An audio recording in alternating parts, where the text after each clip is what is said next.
গাইবান্ধায় ব্রিজের নিচ থেকে মানুষের একটি বিচ্ছিন্ন পা উদ্ধার করা হয়েছে। এ ঘটনায় এলাকায় ব্যাপক চাঞ্চল্যের সৃষ্টি হয়েছে। নানা বয়সী মানুষ ভিড় করছেন দেখতে।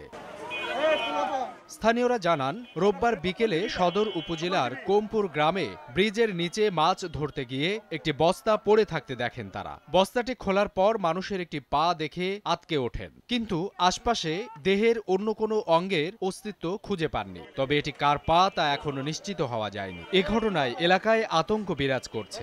আসি দেখি মাছ মারতে ঠ্যাং বাড়াচ্ছে, প্রশাসন এই দেখি নেকি টেকি নিয়ে চলে গেল। কারা বাকিটা থুয়ে গেছে তো কেউ দেখেন। ছোট ছোট পোলাবার মাছ মারতেছে, মাছ মারার কারণে ঠিক আছে একটা বস্তা ফেলে রাখছে, কে জানি বস্তার ভিতরে দেখা যায় পা। তারপর প্রশাসন আসিয়ে বললো যে এটা মেশিনে কাটা পা। খবর পেয়ে পুলিশ ঘটনাস্থল থেকে পাটি উদ্ধার করে। তদন্ত করে রহস্য উদ্ঘাটন করে আইনি ব্যবস্থা নেওয়া হবে বলে জানায় পুলিশ। সময় সংবাদ, গাইবান্ধা।